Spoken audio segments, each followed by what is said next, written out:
नमस्कार मित्रों, जीआईएस परिवार की तरफ से संचालित ऑनलाइन क्लासेज में आपका बहुत बहुत अभिनंदन, बहुत बहुत सुस्वागतम।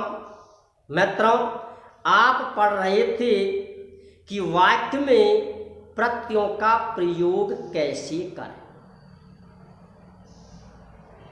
आपने पहला नियम पढ़ा कि तबियत और अनियत, तबियत और अनियत, इन दोनों प्रत्ययों का प्रयोग, इन दोनों प्रत्ययों का प्रयोग हम कर्म के अनुसार करते हैं। किसके अनुसार करते हैं? कर्म के अनुसार करते हैं। प्रश्न ये उठता है कि कर्म कहाँ मिलता है। प्रश्न ये उठता है कि कर्म कहाँ मिलता है। कर्म रिक्त स्थान से पहले, अधिकांशतः कर्म रिक्त स्थान से पहले पाया जाता है। कर्म जो मिलता है वो हमेशा रिक्त स्थान से पहले पाया जाता है। ठीक है, अब देखिए नियम नंबर 2।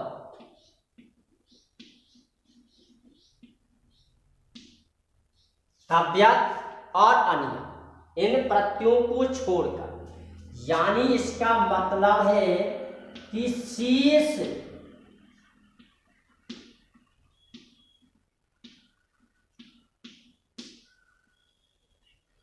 प्रत्ययों का प्रयोग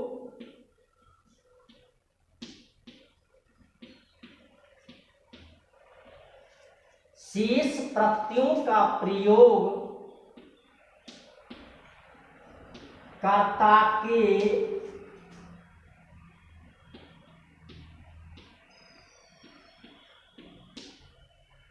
अनुसार, शेष प्रत्ययों का प्रयोग कर्ता के अनुसार, किसके अनुसार? कर्ता के अनुसार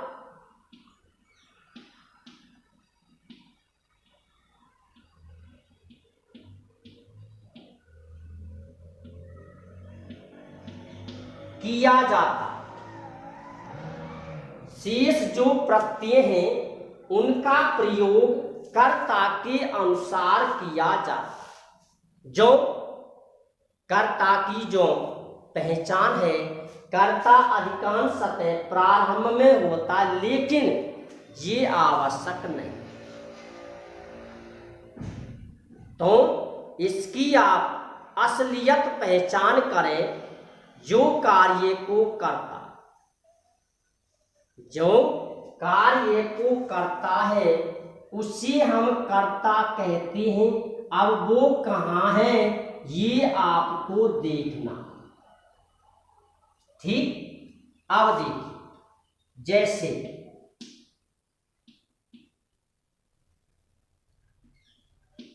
ये प्रश्न है पहला,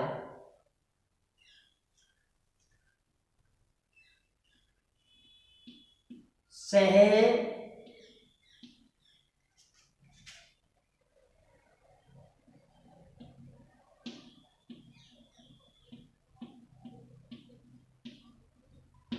विद्यालयम खाली जगह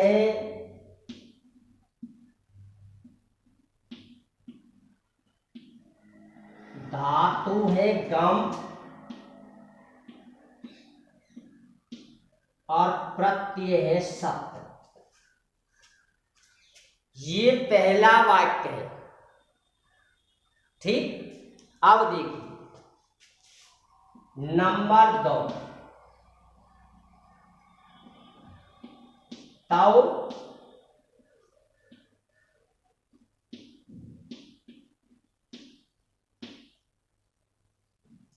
पुस्तकम या पुस्तकानी खाली जगह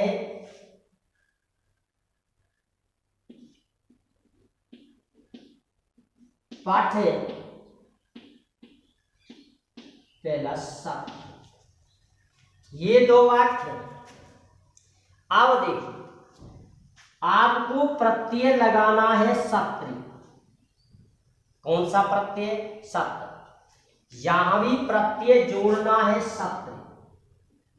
अब प्रश्न ये है कि आप इस प्रत्यय का प्रयोग कैसे करें। सबसे पहले आपको वाक्य में कर्ता देखना है। सबसे पहले वाक्य में क्या देखना है? कर्ता। अब देखिए इसमें कर्ता है सह और इसमें कर्ता है तब। ठीक, इसमें कर्ता सह और इसमें कर्ता है तब। इसमें कर्ता कौन सा है? तब। अब देखिए नंबर 2। अब इसकी लिंग देखिए, ये भी पुल्लिंग और ये भी पुल्लिंग। पहले कर्ता, सबसे पहले आपको देखना है कर्ता। ठीक, कर्ता देख लिया। सबसे पहले क्या देखना है? कर्ता। उसके बाद कर्ता की लिंग, उसके बाद वचन। कर्ता का वचन देखना,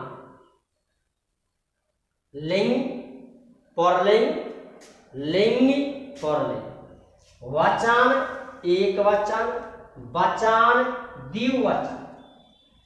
यहां एक वचन है और यहां द्विवचन। इसी क्रम से आप सभी प्रश्नों के उत्तर देंगे, यही क्रम चलेगा। अब देखिए धातु है गम, गम के स्थान पर रूप चलेंगे गच्छति। ठीक, ये है प्रश्न नंबर 1 और वो है प्रश्न नंबर 2। उसमें धातु कौन सी है? पठ। ये पठ लिख दी। कौन सी लिंग है? पुल्लिंग। कौन सी लिंग है? पुल्लिंग। अब देखिए सत्री की आपको पुल्लिंग याद करनी, यानी सत्री प्रत्यय को पुल्लिंग में कैसे लगाना, क्या है इसके रूप। अब देखिए तो आपको पता होना चाहिए, मैं यहां लिख देता हूं। अन,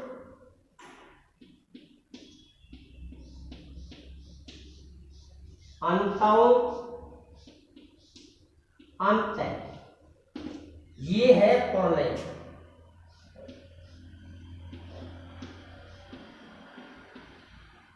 अंति, अंत्यो, अंत्य है, ये है स्त्रीलिंग। पहले आपने ये पढ़े पिछली क्लास में, इनके रूप बने हुए प्रत्येक प्रत्यय के रूप मैंने आपके लिए बनाए हैं। नियम के साथ धातु में जोड़े लिए नपुंसकलिंग, आपने अति और अन। ठीक है बंधुओं, अब देखिए यहां करता है एक वचन पुल्लिंग, तो यहां देखिए एक वचन पुल्लिंग में है अन, तो इसका रूप बन गया गच्छ। यहां करता है द्विवचन लिंग पुल्लिंग, तो देखिए अन अंतौ, द्विवचन में जुड़ेगा अंत। क्या बन गया? पठंतौ। ठीक है बंधुओं, इस प्रकार से आप प्रत्ययों का प्रयोग करें। इस प्रकार से आपको प्रत्ययों का प्रयोग करना है। किसका प्रयोग करना है? प्रत्ययों का प्रयोग करना। अब देखिए वाक्य नंबर 3। ठीक, सीता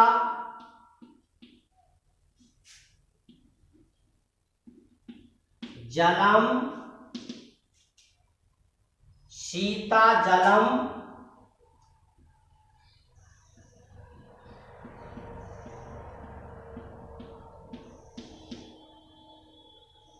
अपतत।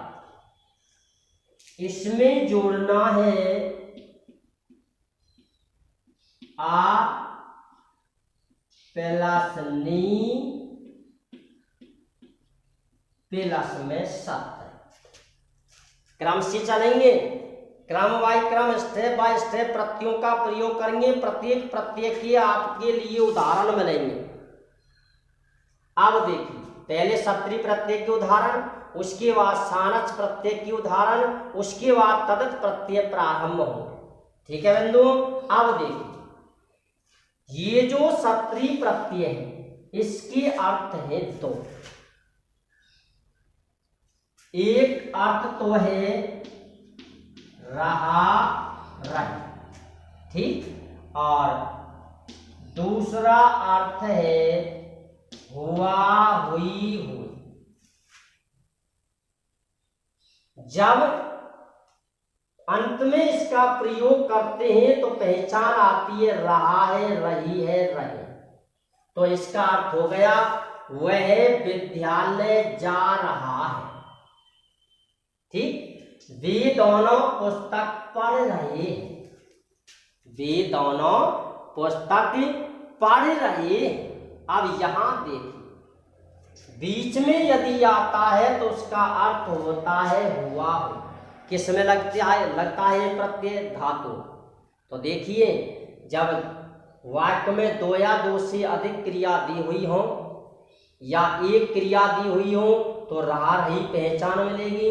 यदि दो क्रिया दी हुई हो तो पहली क्रिया में हुआ हुई हुई ये पहचान यदि दी हुई हो तो उसमें सत्री या सानस प्रत्यय लगाए। ठीक है बंधुओं, अंतर इतना है कि सत्री प्रत्यय का प्रयोग हम परस्मय धातु में करते हैं और सानस प्रत्यय का प्रयोग हम आत्मनेय धातु में करते। ये अंतर है।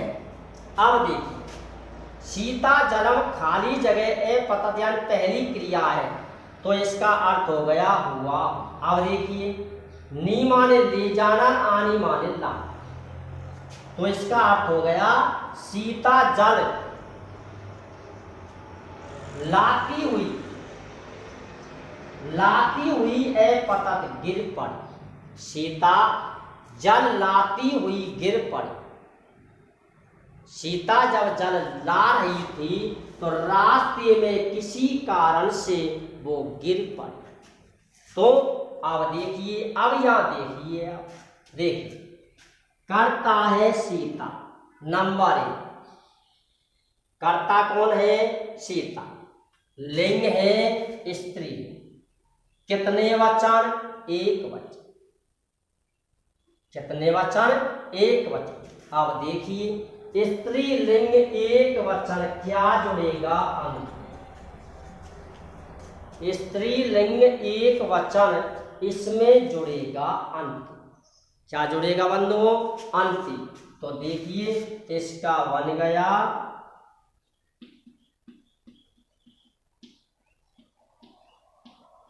आन्यंती। क्यों? आपको याद होना चाहिए, प्रत्ययों की संख्या बताई थी मैंने, 3 नियम बताया था। सत्री सानच 3 प्रत्यय नियम। एक वर्ण को यण वर्ण में बदल दिया। एक वर्ण को किस वर्ण में बदल देते हैं? यण वर्ण में। तो देखिए, ये था एक वर्ण ई और ई को बदल दिया हमने ये में और रूप बना दिया यानी अंति लगा दिया तो रूप बन गया आनियंती। क्या बन गया? आनियंती। अब देखिए, जैसे मान लीजिए चौथा वाक्य है तहा, ठीक, स्वयं पाठान, वे अपने पाठों को, खाली जगह स्मृहे प्लस सत्। अब देखिए अर्थ क्या होगा, क्योंकि अंत में क्रिया जोड़ी जा रही है तो अंत में अर्थ होगा रहा। तो देखिए स्मृह माने याद करना, तो देखिए अर्थ हो गया ताहा स्वय पाठान, वे अपने पाठों को याद कर रहे, वे अपने पाठों।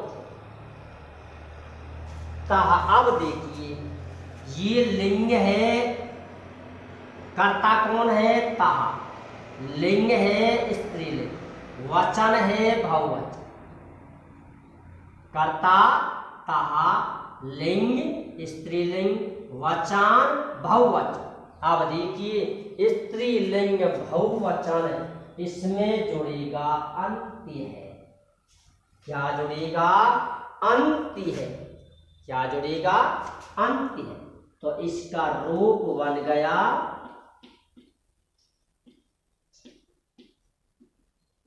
स्मरन्त्य। अर्थ हो गया वे अपने पाठों को याद कर रहे। इनका अर्थ क्या हुआ, वे अपने पाठों को याद कर रहे। इसी प्रकार से हम इन प्रत्ययों का अर्थ लगाते। अर्थ एक बार फिर से करिए। वह विद्यालय जा रहा है, वे पुस्तक पढ़ रहे हैं। ठीक, सीता जल लाती हुई गिर पड़ी और वे अपने पाठों को याद कर रहे। नियम शेष प्रत्यय। अब शेष का मतलब क्या है, आपने यदि पिछली क्लास यदि पढ़ी है तो आपको शेष का अर्थ समझ में आए, लेकिन मैं आपको बता देता हूं कि पहले भी बताया है कि तव्यत और अन्यर प्रत्यय का प्रयोग हम कर्म के अनुसार करते हैं और शेष प्रत्ययों का प्रयोग हम कर्ता के अनुसार करते हैं। अब देखिए आगे, ये हुआ सत्री प्रत्यय के उदाहरण। अब आप लीजिए सानच प्रत्यय के उदाहरण। कौन से प्रत्यय के, सानच प्रत्यय। सानच का भी अर्थ यही है, रहा रही रही, लेकिन अंतर इतना है कि इसमें जो धातु होती है वो धातु होती है कौन सी, आत्मनेपद। इसमें जो धातु होती है वो होती है आत्मनेपद। कौन से पद की धातु होती है, आत्मनेपद। अब देखिए जैसे जैसे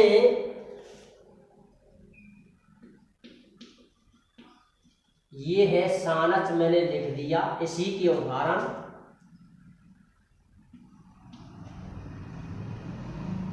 राम है,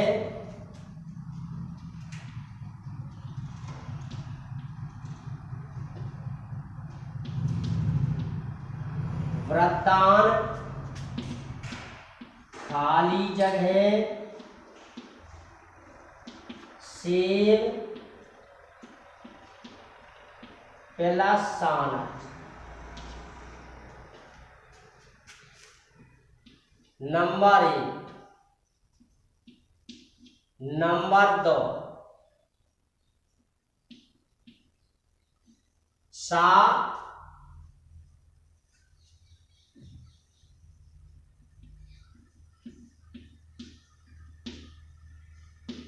ज्ञानम,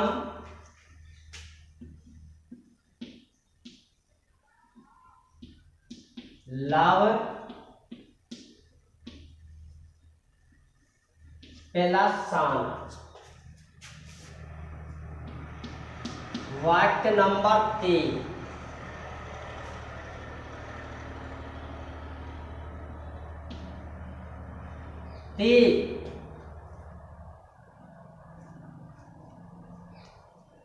ते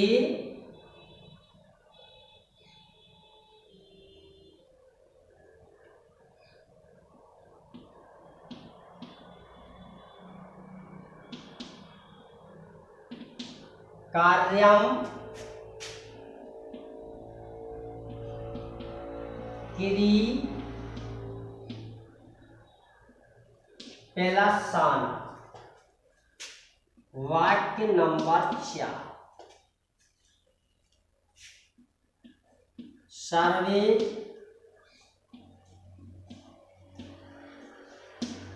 जन्हा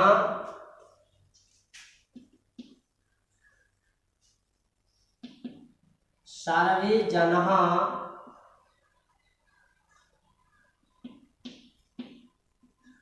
तत्र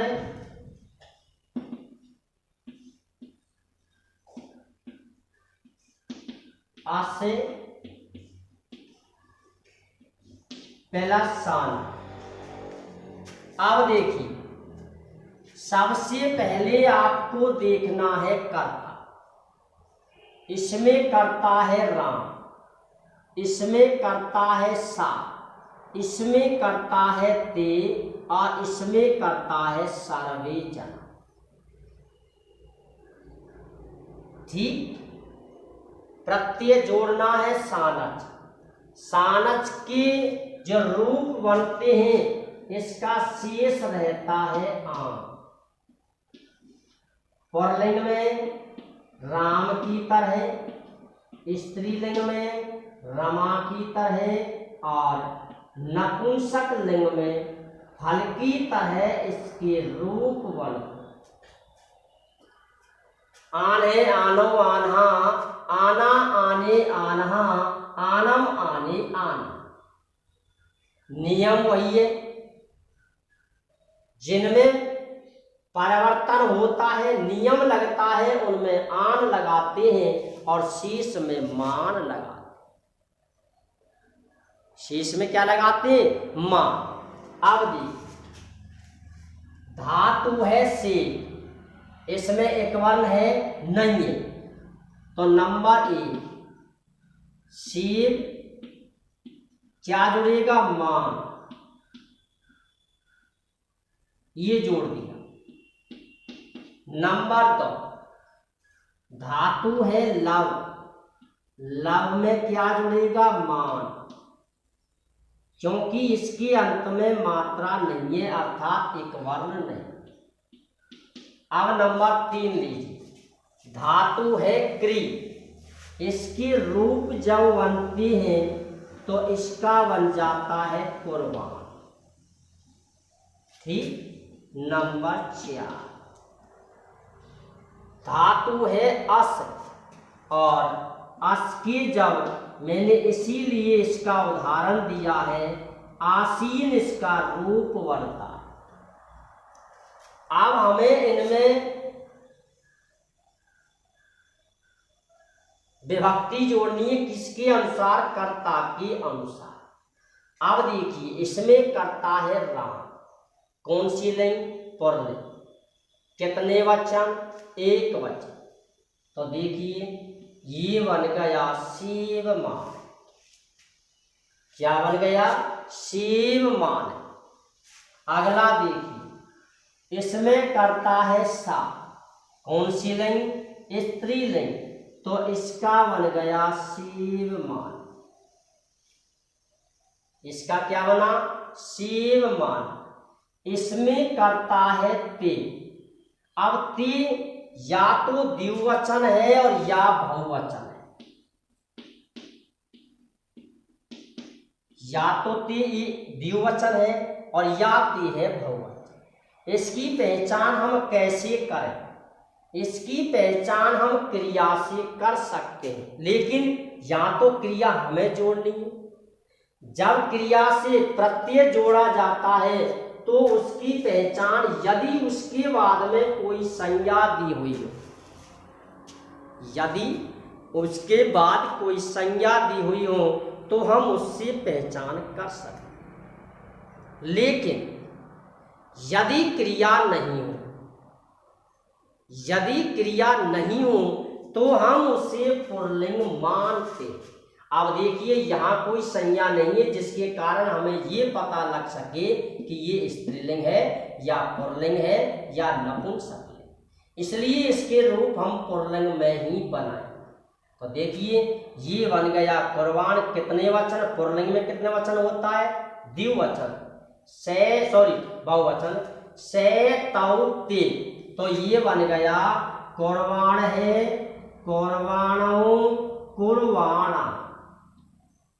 ठीक, अब देखिए यहां है सर्वे जना, कितने वचन, बहुवचन, कौन सी लिंग, पुल्लिंग, आन है, आनहु, आन, तो इसका बन गया आसीना। इस प्रकार से मैंने आपके लिए सत्री और शांत इन दोनों ही प्रत्ययों का प्रयोग किया है वाक्य प्रयोग, यानी वाक्यों में इन दोनों प्रत्ययों का प्रयोग मैंने आपके लिए किया। अगले जो प्रत्यय हैं उनके भी उदाहरण आपको मिलेंगे, सबको मिलेंगे। ये भी नियम है कि तद्यत और अनियर को छोड़कर शेष प्रत्ययों का प्रयोग हम कर्ता के अनुसार करते हैं, लेकिन आपको ये याद रखना है यहाँ कि किस प्रत्यय, बहुत से प्रत्यय ऐसे होते हैं जो तीनों लिंगों में समान चलते हैं, और बहुत से प्रत्यय ऐसे होते हैं जिनके रूप तीनों लिंगों में अलग अलग चलते, तो आपको उनके रूप भी याद होने चाहिए कि किस प्रकार से इनके हम रूप बनाते हैं, क्रियापद बनाते हैं, जो पद का पहला भाग कृदंत पद जिसे हम कहते हैं। ठीक है बंधु, अगला इसके बाद जो भी प्रत्यय होंगे उन सभी की आप पहले उनके रूप बनाने की, इस प्रत्यय के रूप जो बचा हुआ शेष है उसके रूप किसके समान चलते हैं, कैसे चलते हैं। तीन प्रत्यय समान है, तव्यत, अनियर और सानच, इनके रूप समान चलते हैं। पुल्लिंग में राम की तरह, स्त्रीलिंग में रमा की तरह और नपुंसक लिंग में फल की तरह। ठीक है बंधु, अगला जो प्रत्यय है मतु प्रत्यय, तदत प्रत्यय प्रारंभ होंगे और तदत में एक प्रत्यय आएगा, उसका नाम है मतु प्रत्यय। मतु के रूप सत्री की तरह चलते हैं, जो मैंने अभी आपके लिए पढ़ाए। मतु और सत्री इन दोनों प्रत्ययों के रूप समान चलते हैं। ये जो दोनों प्रत्यय हैं इनके रूप समान चलते हैं। तव्यत, अनियर और सानच इन तीनों प्रत्ययों के रूप समान चलते हैं। कुछ प्रत्यय ऐसे हैं जिनके रूप एक ही अवस्था में चलते हैं, चाहे वो पुल्लिंग हो, चाहे वो स्त्रीलिंग हो, चाहे वो नपुंसक लिंग हो, चाहे वो एक वचन हो, चाहे वो द्विवचन हो और चाहे वो बहुवचन। ठीक है बंधुओं, नमस्कार, जय हिंद, जय भारत।